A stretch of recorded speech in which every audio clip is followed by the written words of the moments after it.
Praxiteles of Athens, the son of Cephisoditus the Elder, was the most renowned of the Attic sculptors of the 4th century BC. He was the first to sculpt the nude female form in a life-size statue. While no indubitably attributable sculpture by Praxiteles is extant, numerous copies of his works have survived. Several authors, including Pliny the Elder, wrote of his works, and coins engraved with silhouettes of his various famous statuary types from the period still exist. A supposed relationship between Praxiteles and his beautiful model, the thespian courtesan Phryne, has inspired speculation and interpretation in works of art ranging from painting to comic opera to shadow play. Some writers have maintained that there were two sculptors of the name Praxiteles. One was a contemporary of Theodias, and the other his more celebrated grandson, though the repetition of the same name in every other generation is common in Greece. There is no certain evidence for either position. Date.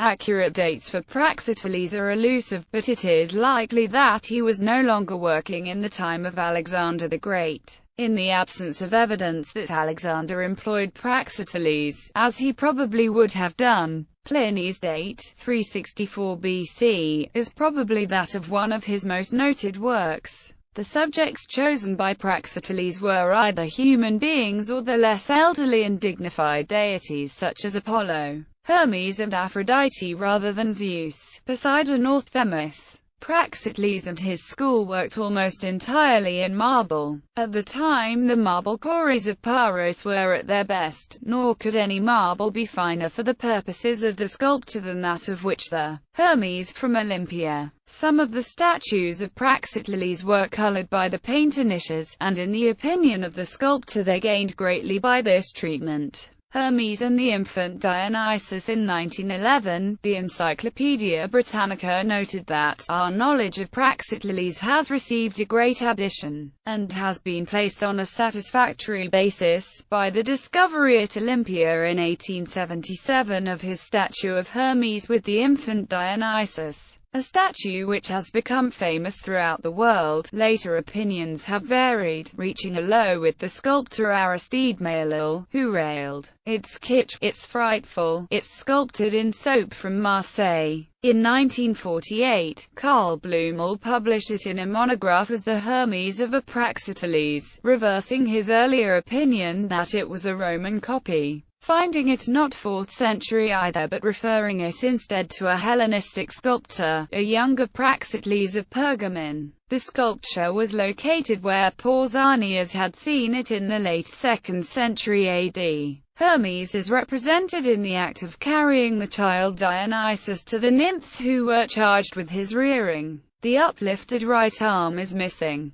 but the possibility that the god holds out to the child a bunch of grapes to excite his desire would reduce the subject to a genre figure. Waldstein noted in 1882, remarking that Hermes looks past the child, the clearest and most manifest outward sign of inward dreaming. The statue is today exhibited at the Archaeological Museum of Olympia. Opposing arguments have been made that the statue is a copy by a Roman copyist, since the Romans adopted much of Greek culture and that this is a possibility. Mary Wallace suggested a 2nd century date and a Pergamena origin on the basis of the sandal type. Other assertions have been attempted by scholars to prove the origins of the statue on the basis of the unfinished back, the appearance of the drapery, and the technique used with the drilling of the hair. However, scholars cannot conclusively use any of these arguments to their advantage because exceptions exist in both Roman and Greek sculpture. Apollo Sauroctonos. Other works that appear to be copies of Praxiteles' sculpture express the same gracefulness in repose and indefinable charm as the Hermes and infant Dionysus are. Among the most notable of these are the Apollo Sauroctonos, or the Lizard Slayer, which portrays a youth leaning against a tree and idly striking with an arrow at a lizard. Several Roman copies from the 1st century are known, including those at the Louvre Museum, the Vatican Museums, and the National Museums Liverpool. Also, the Aphrodite of C Nidus at the Vatican Museums is a copy of the statue made by Praxiteles for the people of C Nidus. and by them valued so highly that they refused to sell it to King Nicomedes in exchange for discharging the city's enormous debt. On June 22, 2004, the Cleveland Museum of Art announced the acquisition of an ancient bronze sculpture of Apollo Sauroctonos.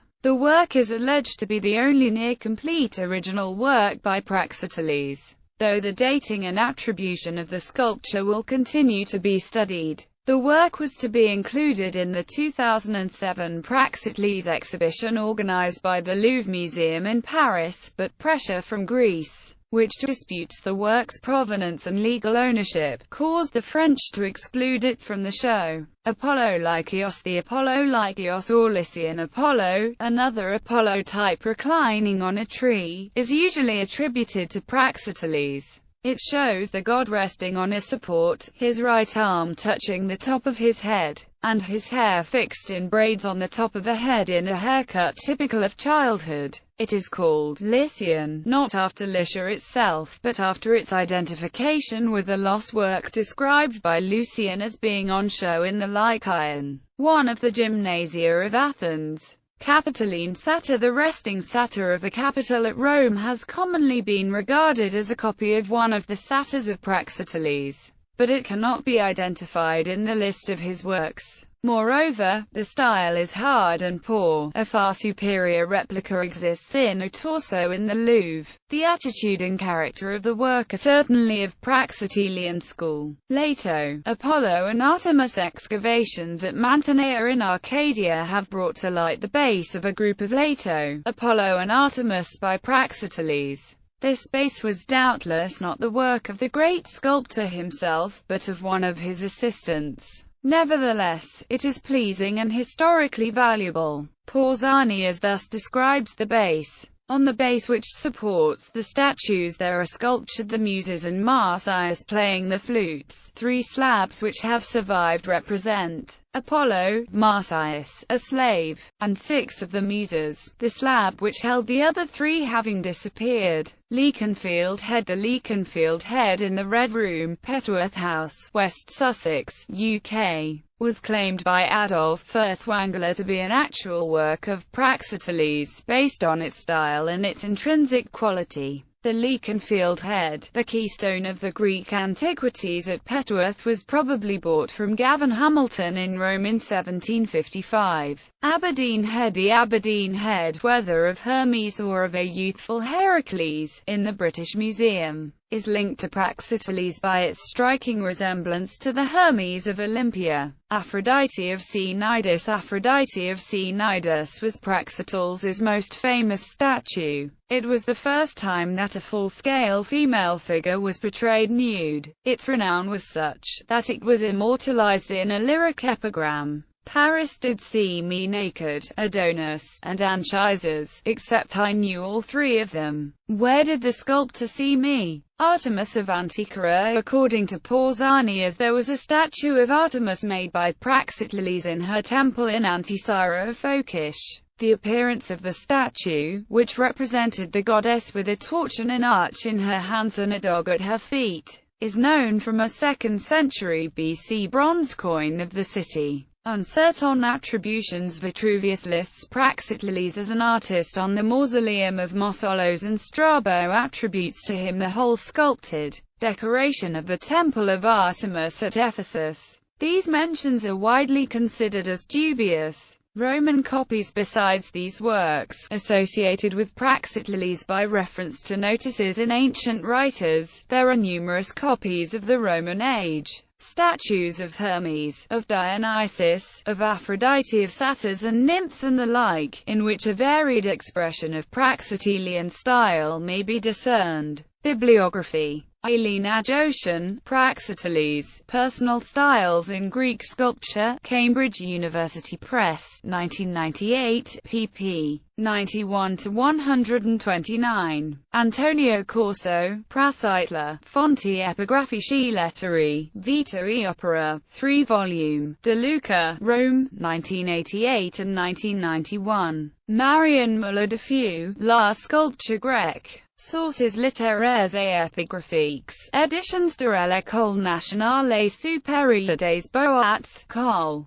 Beaux-Arts Histoire, Paris, 2002. 481 to 521. Alain Pasquier and Jean-Luc Martinez, Praxiteles, Catalogue of the Exhibition at the Louvre Museum, March 23, June 18, 2007, Louvre Editions and Sommergy, Paris, 2007. Brunilda Sismondo Ridgway, 4th Century Styles in Greek Sculpture, University of Wisconsin Press, Madison, 1997, pp. 258 to 267. Claude Raleigh, La Sculpture Grecque II, La Période Classique, Picard, Col. Manuels d'Art d'Archéologie Antiques, 1999, pp. 242 to 267. Andrew Stewart, Greek Sculpture, An Exploration, Yale University Press, New Haven and London, 1990 pp. 277 to 281.